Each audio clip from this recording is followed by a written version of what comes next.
Well, welcome everybody. Welcome to Spero Day.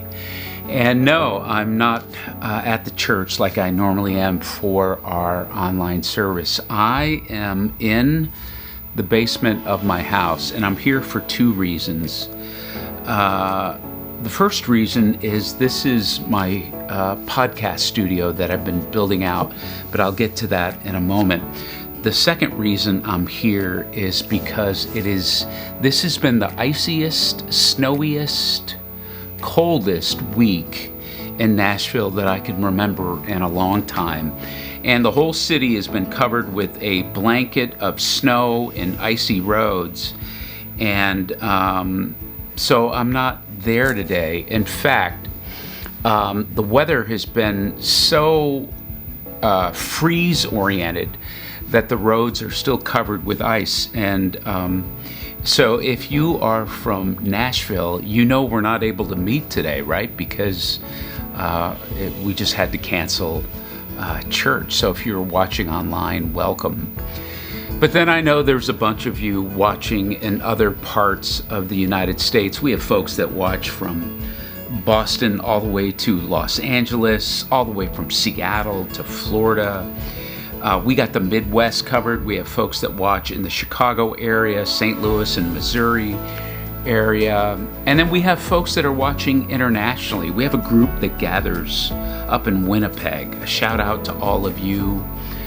Canada, yes, yes, yes. And then I know we have folks that watch in the UK and down to Australia, parts of Europe. And I've even heard from someone who is watching in the Middle East. So wherever you are at, I hope your weather is better than ours and you're nestled in and you're cozy.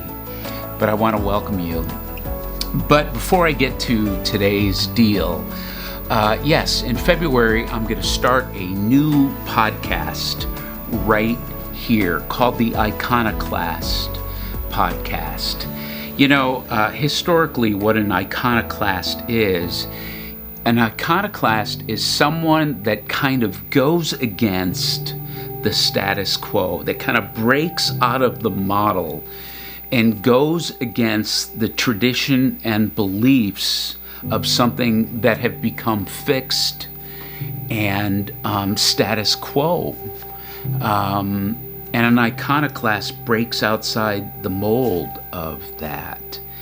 And so what I'm going to do twice a month is talk to contemporary 21st century iconoclasts, people that are writing about, influencing thought leaders, theologians, academics, scholars, artists, people that are thinking outside the box when it comes to existential meaning, God and faith, Christian spirituality. One of the things I believe, and that I'm always looking for, is I think we need a higher religious literacy. I think we need to have more intellectual, more heart-oriented, deeper, more psychologically and theologically aware conversations with high-minded, deep people about things that are so meaningful to us. So that's what the Iconoclast podcast is about, and it begins in February. As I said, I'll talk to people twice a month. The channel, the Iconoclast, you can watch it on YouTube, and you'll be able to find it audibly at Spotify and Apple Podcasts, but you can visually watch it on YouTube, and it will have its own separate YouTube channel, so it won't be the Spero Day channel. And then I and the podcast have their own website, and you can just go to davemike.org and you'll be able to connect with the podcast there. And so please join me in February. But today we have our online church, and I'm in this series that's looking at a new path, or a different path towards a new Christianity. And today I want to re-look at this verse by Jesus that's always been or has become bothersome to me. And it's when Jesus turns to his disciples and says, I will make you fishers of men. That has bothered me on what that means and the agenda there. And I think we need to relook at it. So that's what I'll be doing today. So welcome. Welcome to Spero Day.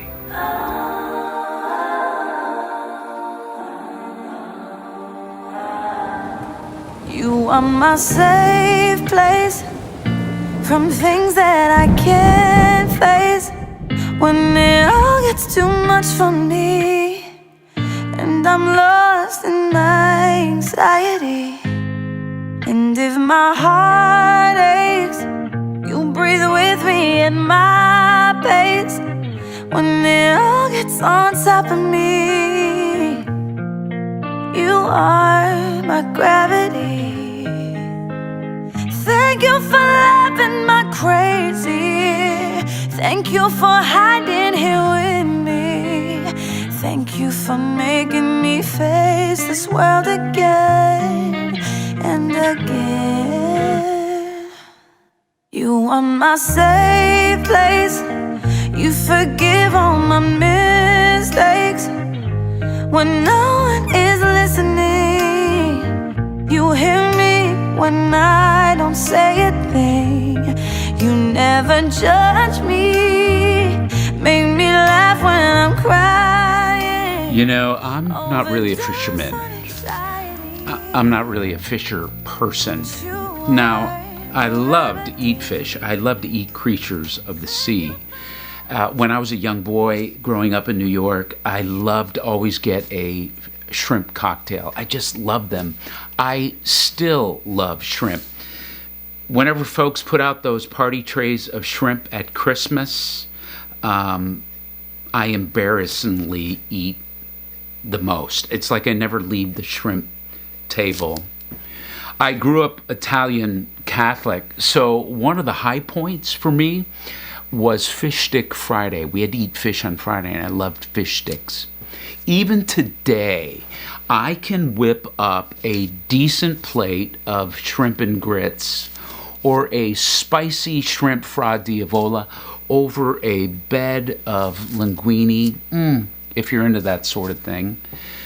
But the actual fishing, the actual catching of it, not so much. And I put no judgment on any of you who love fishing. That's great. But it never grabbed me, or should I say hooked me. Well played, David.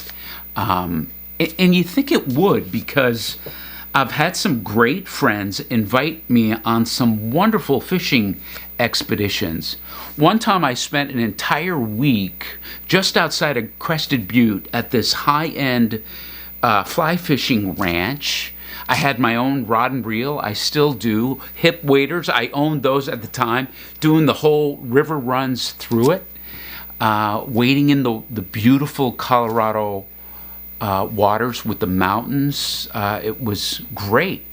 This other time, I went to the one of the most famous trout spots in all of America, the Green River in Wyoming, and for 5 days floated down the Green River with a John boat guide who would point out all the trout spots.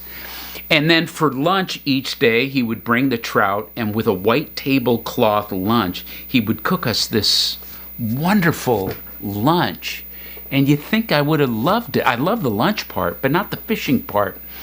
I've been 25 miles off the coast of Florida, hauling in tons of red snapper. I even caught a 8-foot thresher shark. I have dragged a seine net through the waters around Charleston, South Carolina at 4 o'clock, 5 o'clock in the morning, hauling fresh shrimp out, and then with a fire on the shore, cooking and making fresh shrimp. Man, I love the eating part, but the fishing part, not so much. I don't like the violence, the unseen violence that happens under the water. I'd rather ski. So when it comes to this metaphor that Jesus says, I will make you fishers of men, it has always bothered me. Like, why just men? And maybe people don't want to be caught. Maybe they don't want to be hooked and brought onto a boat where they can't breathe. Maybe this is what I want for them. Maybe this is what my religion says I'm supposed to want for them. But maybe they don't. Maybe it will suffocate them. And besides, when we get them onto our boat, we eat them. Maybe the life we're giving them will eat up their true self. You know, when I was a young guy in my 20s and my Christian spirituality was developing, this verse where Jesus says, I will make you fishers of men, the framework was always around evangelism and conversion. We need to hook them for Jesus. And what that meant was we need to save them. We need to get them into heaven and save them from eternal hell. So we better, all of us, go get fishing and do the same thing. Convert them. Lead them to say the sinner's prayer. Get them to accept Jesus as their personal Savior. Share the 4 spiritual laws with them, or the bridge, or some gospel tract, insisting that our message is the true message. And they better bite down on this hook and allow us to reel them into the boat, because it's the only thing that will save them from damnation. This is the only hope these poor fish had. That's how I was taught about this. So was I ready to give up everything and leave all the things I love to go do this? You bet I was. I gave up all of my childhood and college dreams, and I joined the fishing ministry, the ministry that said, let's go get some fish. But that whole idea has since come to bother me, and maybe you have the same experience. And maybe there's a way that we could re-look at this, to re-enliven and reimagine what this could mean from that kind of baggage. So this week, I have really tried, and I've noticed that I can collide into my own baggage. And so maybe we can re-look at something we missed before.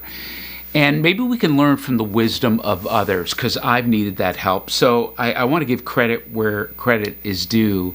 Debbie Thomas is a pastor and theologian I read, and she can give me so many fresh eyes to this. And so what I share with you today is really from her. So let's give her the credit. Thank you, Debbie. Thank you, thank you, thank you.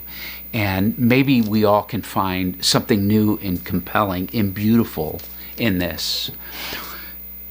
Thomas talks about there's 2 things to consider or reconsider when it comes to this verse. And the first one is, it is a specific metaphor, and just a metaphor, for those fishermen, those people whose actual language, culture, vocation, they were fishermen. That's why the analogy was for them and given to them. Simon and Andrew, they were actual professional fishermen in their day. They would have understood Christ's metaphor way more than I ever could. James and John, these guys were trade fishermen. They knew from years of hard experience. They knew the depths of patience and resilience and intuition and artistry professional fishing requires. These men, they knew the tools of the trade. They knew the limitations of their own bodies. They knew the potential dangers around the waters. They knew it all. And their life and depth experience could tell them the timing, the humility, the discretion of things. Most of all, what they knew was they knew the water. They knew how to respect it. They knew how to listen to it.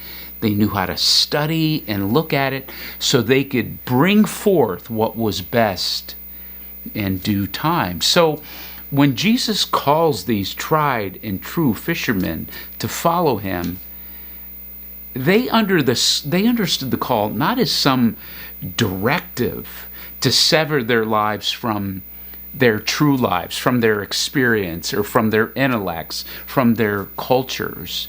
They knew it included all of that. It was really about freeing themselves and their lives. And listen, when we live out our lives spiritually, it's not some totally abstract thing, but it's not some total literal thing either.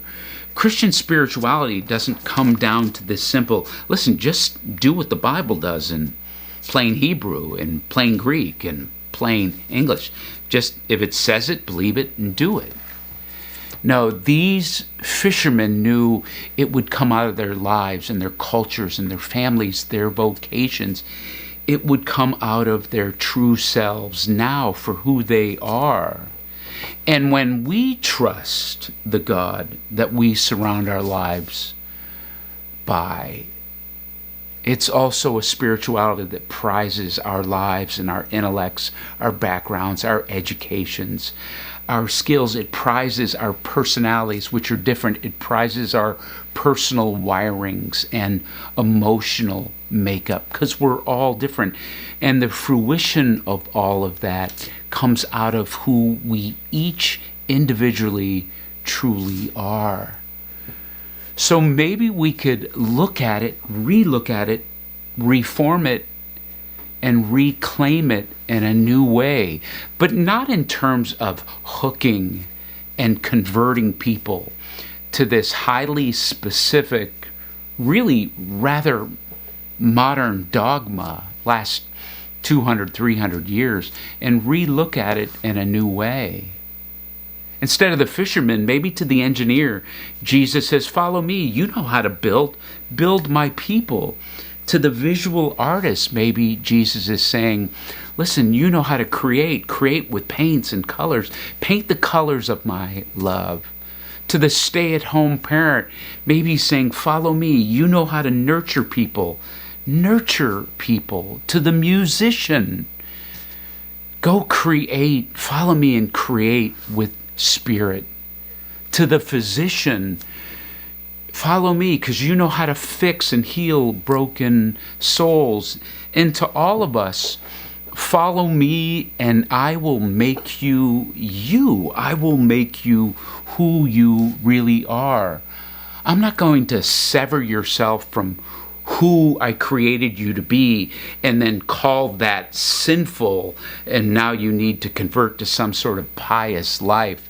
And now you need to go hand down an agenda that's handed to everyone, and you need to go hand down the same agenda that everyone else is handing down. It's never about coercion or conforming to the American, Western, dogmatic, zealous, predetermined Christian mission. No, it's about love and trueness and wholeness and health and joy and perseverance. It's about becoming enlivened in ways that we never could have imagined it on our own. And more importantly, this phrase, become fishers of men. This is God to us. This is not us to God. It's not a story about us. It's a story about God and God's ability to create us in a way for us to be who He made us to be, in a way where we go, I can't take my eyes off the way of Christ. I can't take my heart off my humanness and who I am when God is living through me.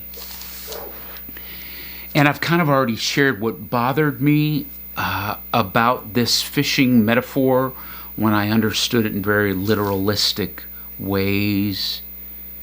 Because it was so easily to misinterpret this that, David, you need to go hook and catch others with God. And you need to do it especially with this dogmatic version of who God is. But I've come to the place where I don't think we're called to cajole or manipulate or trap or bully. I don't even think we're called to persuade people to accept Jesus or to join my religion. If the spiritual life is the spiritual life, if God is God, that is what, God is what captures the heart and imaginations of people. That's what captured mine, and captures it in a way that it embodies all of me. So the reflecting waters around me reflect a more beautiful kind of spirituality and really the life of God.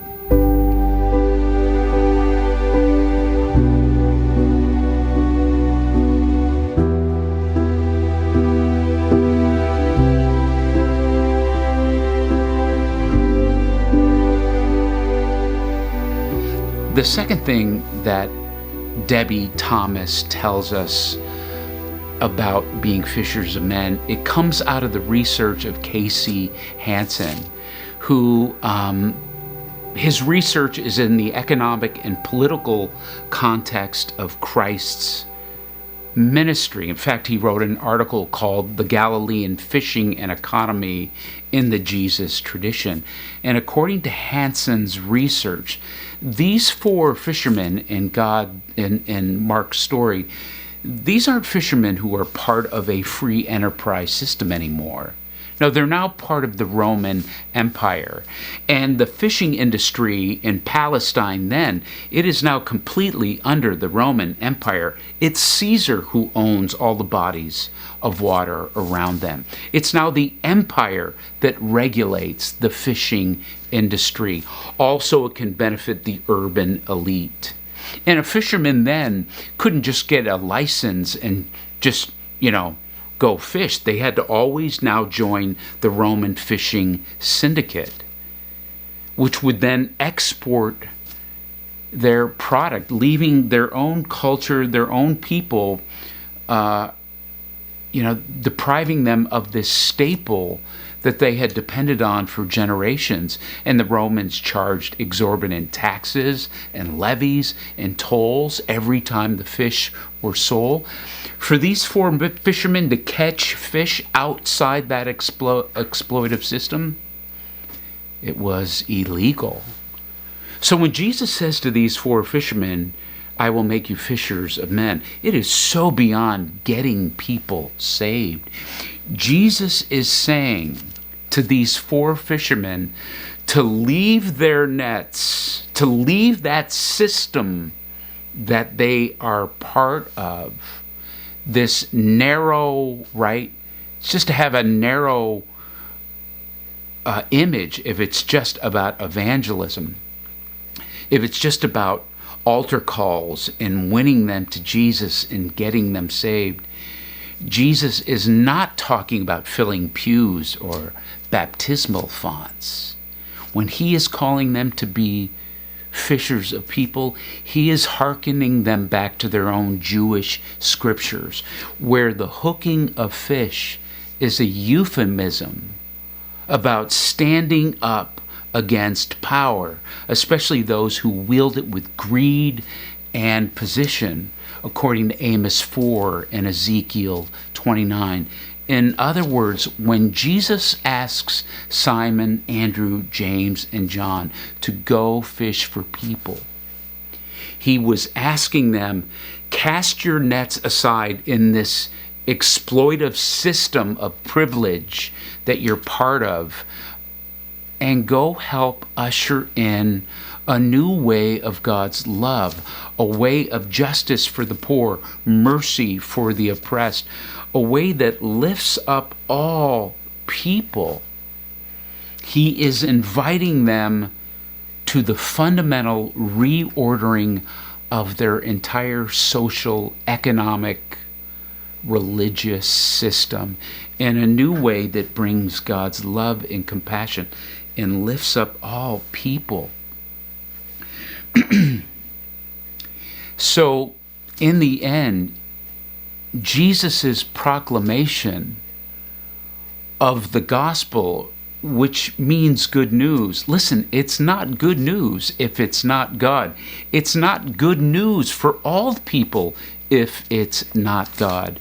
So evangelism, conversion, proselytizing, this becomes abusive when we individualize it for our own religious power and agenda or version of God, when it's just merely to convert people and we sever them from their social, economic, cultural aspects of their life.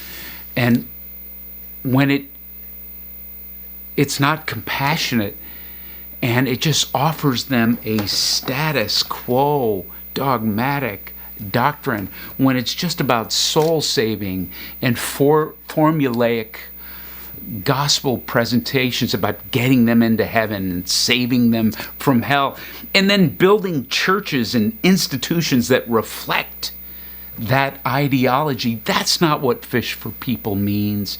It means fish for people who are caught up in the depths of exploitation and corruption and poverty and war and exile and homelessness and violence and disease and climate change and racism and sexism and homophobia and church hurt, and give them the good news. So what happens?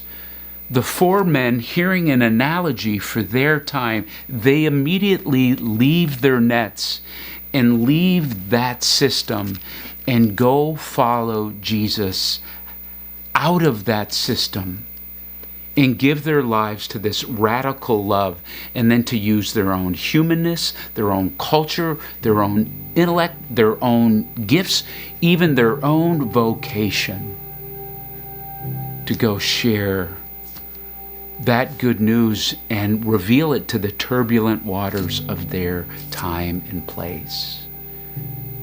So what's the gospel for you? Follow me and I will make you ...